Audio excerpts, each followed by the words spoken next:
173. Bab-bab awal karena saya akan sibuk 2 hari ke depan dengan Tahun Baru Cina. Penerjemah, Rainbow Turtle. Bunga api melilit tubuhku saat aku merasakan tanda-tanda kemungkinan badai. Ini adalah beban besar bagi satu rasi bintang yang tidak menanggung tingkat narasi. Saya pikir catatan tentang bagaimana Chok Jung-yong menghadapi pasukan sendirian dilebih-lebihkan. Namun, bukannya berlebihan, ceritanya telah berkurang. Faktanya, Chok Jung-yong menjadi jauh lebih kuat dari apa yang tertulis dalam catatan bumi setelah menjadi rasi bintang. Dengan kata lain, ada master pedang yang akan menjadi gugup hanya mendengar tentang rasi bintang ini.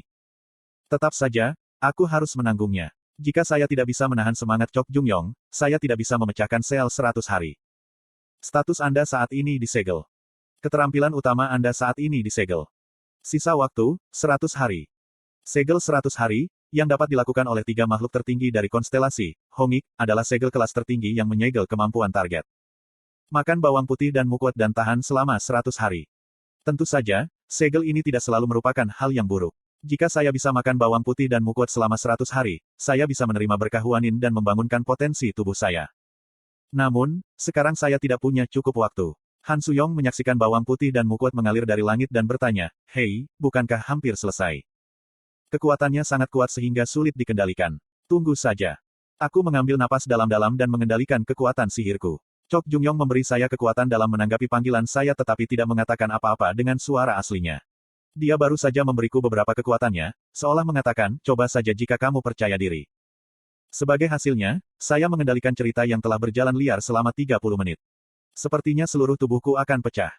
Saya menyaksikan Han Suyong yang menggerutu dan tiba-tiba menjadi jengkel. Ini semua karena kamu. Ini tidak akan terjadi jika Anda tidak menggunakan saya sebagai perisai. Petik 2. Aku tidak sengaja melakukannya. Apakah Anda berharap saya percaya itu? Berdasarkan apa yang selalu Anda lakukan. Petik 2.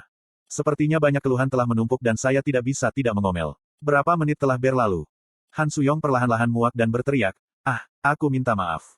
Ya, saya menggunakan Anda sebagai perisai. Apa yang Anda ingin saya lakukan? Petik 2. Aku ingin mengatakan dia berwajah kurang ajar tetapi kemudian kehadiran tiba-tiba turun tangan. Rasi bintang, Abyssal Black Flame Dragon, menyela dengan batuk. Rasi bintang, Abyssal Black Flame Dragon, mengatakan bahwa Han Suyong tidak pernah menggunakan kamu sebagai perisai. Rasi bintang, Abyssal Black Flame Dragon, mengatakan kematianmu adalah tanggung jawabmu. Han Suyong berteriak, "Hei, kamu diam dan diam." Mengatakan tidak perlu. Petik 2. Apa maksudnya? Itu omong kosong. Jangan khawatir tentang itu. Petik 2. Rasi bintang, Abyssal Black Flame Dragon, mengklaim bahwa Han Suyong tidak melindungi hatimu untuk melindungi naga api hitammu. Naga api hitamku. Itu sebabnya aku, Han Suyong ragu-ragu sebelum mulai berbicara. Maksudku, serangan Jeon Wochi. Terbang ke tempat itu. Petik 2. Saya sangat tercengang sehingga saya lupa situasi yang penting dan menghela nafas. Han Suyong ragu-ragu saat dia menatap mata saya dan menggigit bibirnya. Kamu akan sedikit tidak senang jika kamu kehilangan fungsi itu jadi. Aku mengubah arah. Itu sebabnya itu menyentuh hatiku. Petik 2. Yah, ada cerita seperti itu. Itu adalah cerita yang tidak masuk akal. Han Suyong tidak menunggu untuk melihat bagaimana saya menerimanya dan menambahkan dengan cepat. Aku tidak punya pikiran aneh. Jangan salah, bajingan naga api hitam berteriak bahwa aku harus melindungi paus. Petik 2. Rasi bintang, Abyssal Black Flame Dragon, memandang rasi bintangnya dengan malu dan gelisah. Saya menghela nafas ringan dan berkata, saya tidak peduli tentang itu. Lindungi hatiku dengan baik lain kali. Petik 2. Han Suyong membuat kaget pada kata-kata saya dan mengangguk. Suasana canggung mengalir sebentar. Han Suyong serius mempertimbangkan sesuatu dan membuka mulutnya. Ngomong-ngomong Kim Dokja, aku punya pertanyaan. Apa itu? Kenapa dia menyebutnya naga api hitam? Orang itu, dia sangat kecil ketika dia masih kecil. Lee Sukyung tenggelam dalam ingatannya saat dia menatap dataran Dark Castle yang gelap dan sunyi. Berapa banyak waktu yang dibutuhkan untuk sampai ke sini? Tidak ada skenario mudah dan semua rencana setengah terdistorsi atau rusak. Berapa kali dia mengalami krisis kematian karena informasi yang tidak memadai. Itu sangat berbahaya ketika aku bertemu Nirvana. Reinkarnator, Lee Sukyung tidak pernah berpikir bahwa makhluk seperti itu bisa ada di dunia. Ya, itu tidak normal untuk novel menjadi kenyataan. Dia berbalik dan melihat Cho Yongran, inkarnasi Jeon Wochi. Yang mulia. Hentikan dengan judul itu. Petik 2. Sukyung Si. Cho Yongran memiliki tatapan yang rumit. Tidak heran, pikir Lee Sukyung. Cho Yongran adalah satu-satunya pengembara yang tahu semua keadaannya. Kamu tidak perlu melawannya, jika Anda jujur tentang mengapa Anda menulis buku. Petik 2. Jujur itu lebih sulit daripada berkelahi. Terutama ketika itu antara orang tua dan anak. Petik 2. Bahkan, dia berbicara dengan Kim Dokja karena saran Cho Yongran. Cho Yongran terus mendesak. Sekarang adalah zaman di mana dia bisa menerima kebenaran. Dia bukan bocah 10 tahun yang kamu kenal. Petik 2. Bagi saya, dia hanyalah seorang anak kecil. Tidak masalah jika dia berusia 30 atau 40 tahun. Petik 2. Petik 2. Itu adalah kebanggaan orang tua. Kebanggaan. Itu benar, itu adalah kebanggaan. Lee Sukyung menurunkan matanya. Awalnya, saya berusaha menunjukkan keberanian. Saya mencoba mengatakan yang sebenarnya. Petik 2. Petik 2 petik 2. Namun, setelah aku menatap matanya, rasanya seperti alasan bagiku untuk memasuki hidupnya. Realitas berbeda dari novel. Orang yang terluka mungkin diselamatkan tetapi orang yang terluka tidak akan menyembuhkan itu dengan mudah. Saya tidak tahu apakah anak itu benar-benar membutuhkan kebenaran. Mungkin itu yang saya butuhkan. Saya tidak ingin tetap sebagai ibu yang buruk. Petik 2. Dia menjadi bengkok untuk melindungi Kim Dokja. Dia menjadi seperti ini sebagai hasil dari cintanya sendiri. Inkarnasi Kim Dokja akan dibunuh oleh orang yang paling dia cintai. Lee Sukyung mengingat saat ketika dia pertama kali mendengar nasib anaknya dari Yosangah. Nasib Olympus pasti akan terwujud. Petik 2. Suatu hari anak itu akan memahamimu. Untuk mengetahui bagaimana cara menyelamatkan putranya, Lee Sukyung memberikan 3 hari 3 malam kepada ibu pendiri. 3 item kelas SSS ditawarkan sebagai penghormatan kepada Hongik dan dia juga memberikan 20 tahun hidupnya. Sebagai imbalannya, dia bisa mencuri garis nasib yang disembunyikan Olympus. Jika dia tidak pergi ke skenario berikutnya, inkarnasi Kim Dokja dapat hidup. Lee Sukyung tersenyum. Apakah semua pasukan sudah berkumpul? Iya, mereka semua berkumpul. Petik 2. Di tepi dataran, sekelompok pengembara yang dipimpinnya berkumpul. Mereka semua ada di sini karena mereka percaya padanya. Lee Sukyung membuka jendela skenario utama. Plus. Skenario utama tanda pagar 9 Raja Iblis ke-73. Kategori, utama. Tingkat kesulitan, SS. Hapus ketentuan, Anda memenuhi syarat untuk berpartisipasi dalam skenario terakhir Dark Castle. Kumpulkan 4 peringkat untuk naik ke lantai 3 Dark Castle dan memasuki skenario terakhir. Batas waktu, 30 hari. Kompensasi, 100.000 koin. Kegagalan, kematian. Asteris peringkat Dark Castle Anda saat ini adalah tempat kedua. Asteris hanya inkarnasi dalam 10 peringkat teratas yang dapat menantang skenario terakhir bersama Anda. Plus. Lee Sukyung melirik Cho Yongran. Dia saat ini memiliki 2 dari 10 peringkat teratas. Mereka adalah Cho Yongran dan Lee Boksun. Untuk menyelesaikan skenario dan menantang lantai terakhir Dark Castle, diperlukan 2 peringkat lagi. Cho Yongran berkata, mereka datang. Pasukan mendorong dari sisi lain dari Abyss Plains. Mereka datang dari surga. Dia melihat wajah yang akrab di kepala tentara. Lee Sukyung menyapa salah satu orang di pasukan lawan. Yosangah Si. Sudah lama. Petik 2. Ah, sungguh, saya sangat senang. Anda hidup, Dokja Si. Petik 2. Kita bisa membicarakannya nanti. Lee Sukyung memandangi pesta di seberangnya. Dari kiri ke kanan, itu adalah Lee Hyun-sung, Shin Yosung, Jung Hee-won, Lee Ji-hye dan Lee Gil-yong. Dia mendengar tentang Lee Hyun-sung, Shin Yosung dan Lee Ji-hye dari Kim Dokja tetapi dia belum pernah mendengar tentang Lee Gil-yong dan Jung Hee-won. Mungkin mereka adalah orang-orang baru yang direkrut putranya, terlepas dari novel aslinya. Itu akan jauh lebih mudah jika hanya ada karakter asli. Bodoh. Petik 2.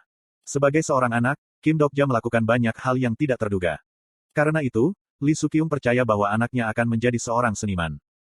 Raja Pengembara. Suara itu datang dari orang yang telah dia tunggu-tunggu. Itu adalah orang yang sering dia dengar dari putranya saat dia di penjara. Dia tidak pernah membayangkan akan melihatnya secara langsung. Yo Jong-hyuk. Raja Agung Yo Jong-hyuk, sang protagonis dari cerita ini membuka mulutnya. Kenapa kamu ingin melihatku di sini? Aku telah memutuskan untuk mengakhiri skenario ini. Yo Jong-hyuk melirik ke samping Lee Sukyung dan bertanya, apakah kamu juga mengumpulkan 4 Raja Surgawi? 4 Raja Surgawi. Anda perlu 4 peringkat untuk menuju skenario berikutnya. Apakah kamu tidak tahu? Petik 2. Ah, ya, benar. Saya mengumpulkan mereka. Saya kira mereka disebut 4 Raja Surgawi. Saya tidak bisa mengikuti kata-kata tren di anak-anak hari ini. Petik 2. Alis Yo Jong-hyuk berkedut mendengar kata-kata Lee Sukyung. Kamu memiliki pikiran yang bengkok. Kamu adalah anak yang cerdas. Mata kedua orang itu bertemu dan gelombang energi memantul dengan liar. Hanya dengan bertukar pandang, Lee Sukyung bisa mendapatkan pandangan samar tentang kekuatan Yo Jong-hyuk. Itu transenden. Dia harus berada pada level ini untuk menjadi protagonis dari cerita tersebut. Lee Sukyung mengambil nafas pendek dan membuka mulutnya. Aku ingin berpegangan tangan denganmu. Ayo kumpulkan peringkat yang tersisa bersama-sama. Petik 2. Petik 2. Peringkat.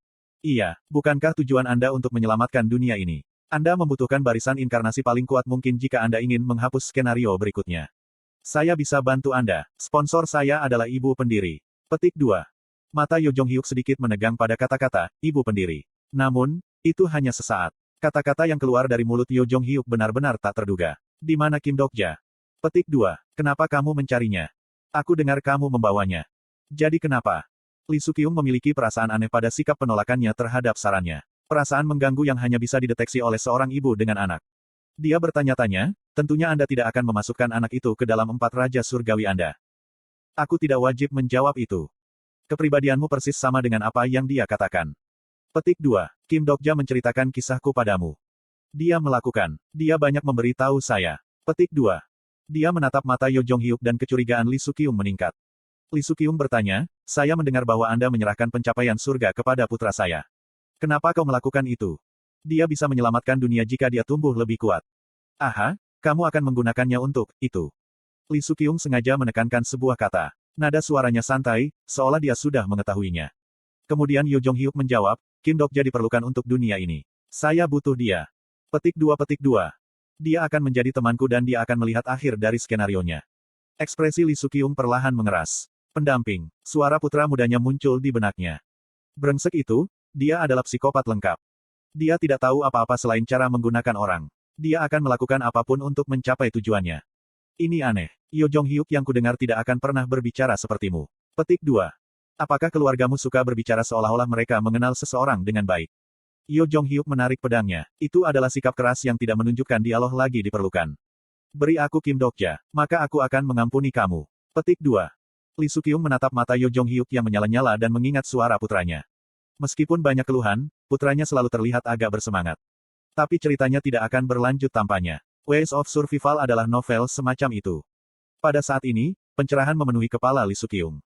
Inkarnasi Kim Dok-ja akan dibunuh oleh orang yang paling dia cintai.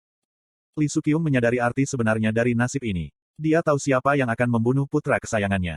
Mungkin itu adalah wawasan yang bisa dijangkau oleh Lee Soo-kyung karena dia terbiasa dengan jenis metafora dan simbolisme ini. Aku mengerti. Lee Soo-kyung menyadari segalanya dan tertawa. Ini bukan rencana aslinya. Namun, ramalan itu berarti bahwa rencana itu harus diubah di sini.